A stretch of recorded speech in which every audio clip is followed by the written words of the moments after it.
একজন মানুষের, একজন পুরুষ, একজন নারীর বয়স যখন হবে 25 বছর, 20 বছর, 18 বছর, তখন তার ইবাদতের একটি মৌসুম, তখন তার যে সময়ে যে যখন ইবাদত করবে, এই ইবাদতটা যথাযথভাবে, হকভাবে, সঠিকভাবে আদায় করা হবে। যেভাবে করার দরকার রুকু, সেভাবে রুকু করতে পারবে, সে সময় সে সক্ষম। যেভাবে শাস্তা করার দরকার, যেভাবে শাস্তা করার দরকার, সে সেভাবেই শাস্তা করতে পারবে, যথাযথভাবে সঠিক পদ্ধতিতে সে করতে সক্ষম। যেভাবে পবিত্র অর্জন করার দরকার, সেভাবে সে পবিত্র অর্জন করতে পারবে, সে পবিত্র অর্জন করতে সক্ষম। তখন সে পবিত্র অর্জন করতে পারবে, সে পবিত্র অর্জন করতে সক্ষম হবে।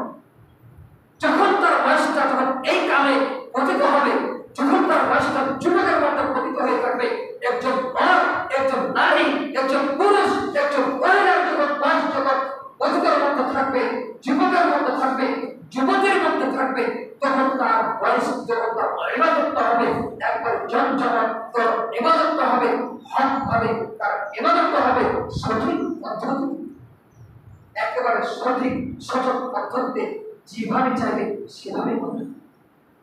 সর্বাধিক উপস্থিতি আমি আপনাকে বুঝাচ্ছি, যখন আপনার বয়সটা হবে 80 বছর, যখন আপনার বয়সটা হবে 70 বছর, যখন আপনি বুড়ো হয়ে যাবেন, যখন আপনি বয়স্ক হয়ে যাবেন, যখন আপনার বয়সটা শিশুর দিকে চলে যাবে, বুড়ো হয়ে চলে যাবেন, তখন আপনি সেই এখনকার ইবাদতের সমতুল্য আপনি ইবাদত করতে পারবেন না, কঞ্চিত পারবেন।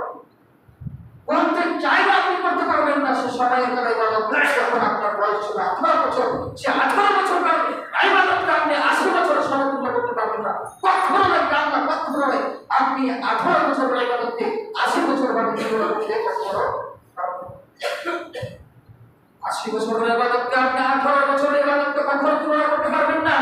তখন আপনার বয়স শেষের দিকে চলে যাবে, তখন আপনার রূপ ঠিকভাবে হবে, চাইলেও ঠিকভাবে উপকার হবে, চাইলেও শেষদাতা যথাযথভাবে হবে, চাইলেও পবিত্র অর্জনটা সঠিকভাবে ভালোভাবে হবে না। কেন?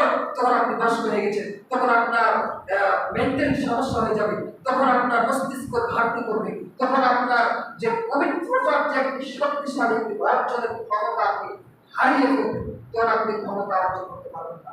আপনি যে পবিত্র অর্জন করবেন, যে পবিত্র অর্জন করার আপনি ক্ষমতাটা হারিয়ে ফেলবেন, তখন আপনার যে কোনো সময় আপনার অপবিত্র হয়ে যেতে পারে, হয়ে যাবে, পবিত্র অর্জন করতে পারবেন।